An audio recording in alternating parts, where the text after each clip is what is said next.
Okay, I've got the parts of my coordinate grid labeled here, and this is going to help me as I work through the steps that this particular problem is asking me to do.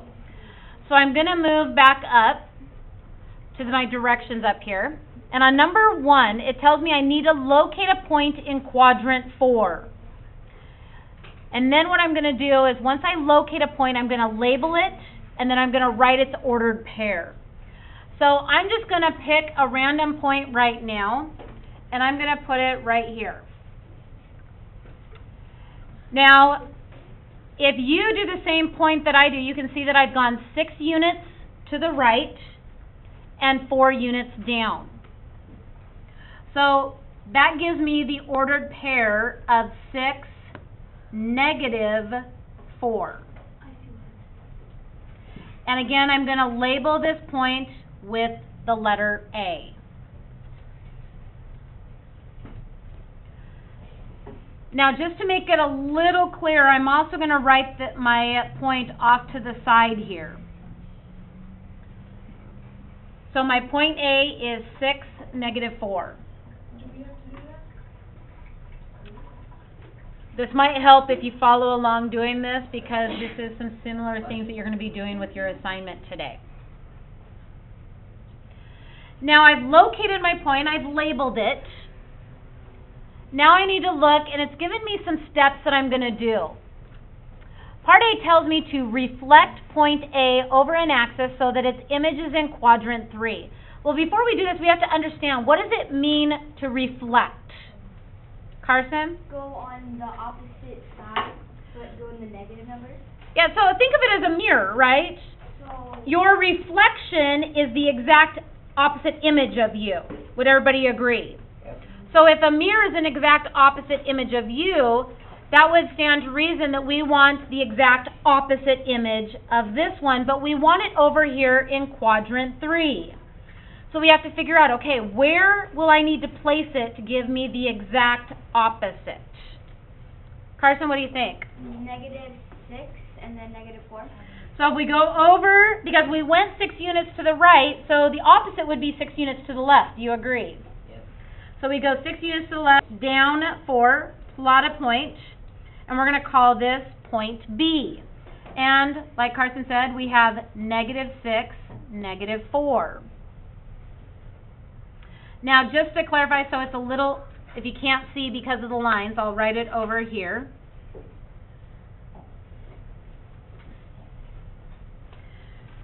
So we have 2 points here. We have one that started in quadrant 4 and then one that ended up in quadrant 3. So when I go up here, it tells me, which axis did you reflect over? So which axis here is acting like the mirror that's giving me the exact opposite image? Quadrant 3.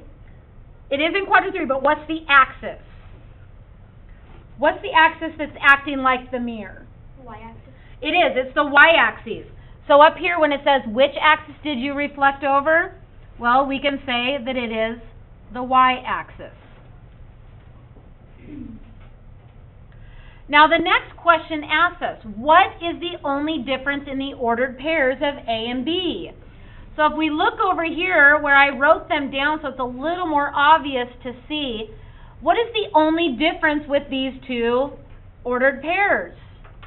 Merritt, what do you notice? In A, there's no minus 6, but there's a minus 4, and B, there's a minus 6 and a minus 4. Yeah, so would you agree it's these right here that are the difference? And remember, when we do an ordered pair, we always do it as an XY, correct? So which value actually changes? X. Yeah, we can see that it's the X value. Here, what is the only difference in the order of A and B? Well, we can definitely say that it's the X values that are opposite. Did the Y value change? No. Nope. And the Y value didn't change, and look at this. Which axis did we reflect on? Y. The Y. Do you think there's a connection there? Yes. Okay, let's look at a couple more examples and see if we can pick up on that.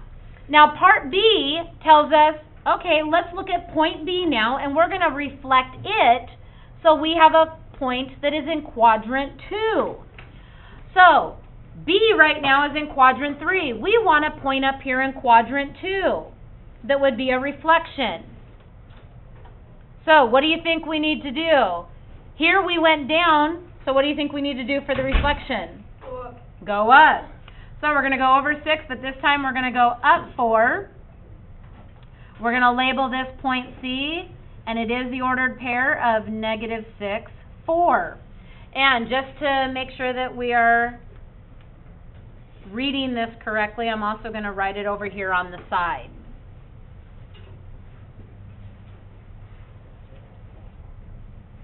Now, which axes did we reflect for going from B to C? X-axis. Yeah, X-axis. Would everybody see it's this one right here, the x-axis? Yep. So, we can see right now, which axes did we reflect on? It was the x-axis. And what's the difference between these ordered pairs? What's the difference here? The B coordinate is -4 and coordinate is 4. For the y values, right? We can see in this case, it's the y values that change.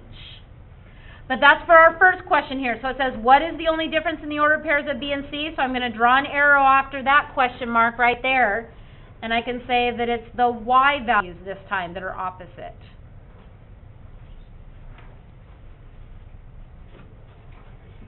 Now, does that make sense with what we did up here? We reflected on the y-axis for our first point, and it was the x values that were opposite. Here we reflected on the x-axis, and now it's the y values that are opposite. Starting to see maybe a pattern here of what's happening? Now there's another question that they give us though. Bless you. How does the ordered pair of point C relate to the ordered pair of point A? So let's look here, C to A. We go from our original point, and now we go to our third point that we've drawn. And if you're not sure, take a look at what we wrote over here. Do you see any connection with point A and C? Royce? The 4 turned positive and 6 turned negative. So both x and y values Yeah. changed in this case. So we can say that both x and y values are opposites for those ordered pairs. Okay, I'd like you, with your groups right now, I'd like you to complete part C. Now be careful because there are 3 questions here that are being asked. Actually 4 questions, because the last one has 2 in them that's actually being asked. So I'm going to give you a little bit of time right now to work within your groups. Okay, Sigma, let's go ahead and tell me the image for your D that you got on this one. Where did you graph D? So would everybody agree that we need to go to 6-4? Yeah. Okay, I'm going to label that D, and it becomes 6-4. Now, check my others, just so I can see what's going on. I'm going to write it off to the side here.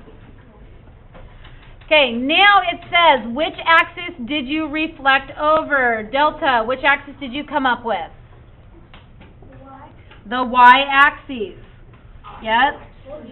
Now, notice that a lot of you realize that there's a pattern here.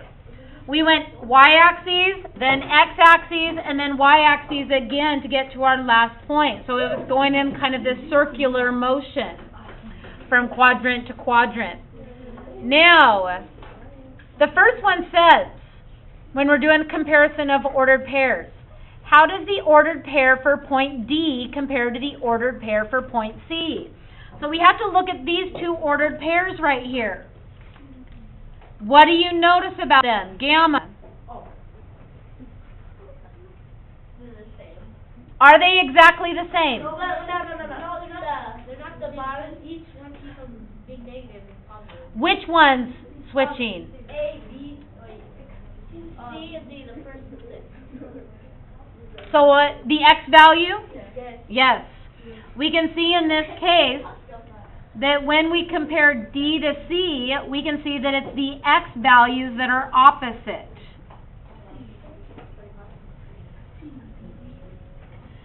Now, the last question, though, has two parts to it. They want you to compare D to A and D to B. So let's do the first one. If we compare D to A, what's happening here? Table 5. Table, okay. The y-axis changes from 4 to negative. Exactly. So in this case, we see it's the Y values that are opposite. How about when we compare D to B, theta? Both X and Y values are opposite. Exactly. We have both X and Y are opposite.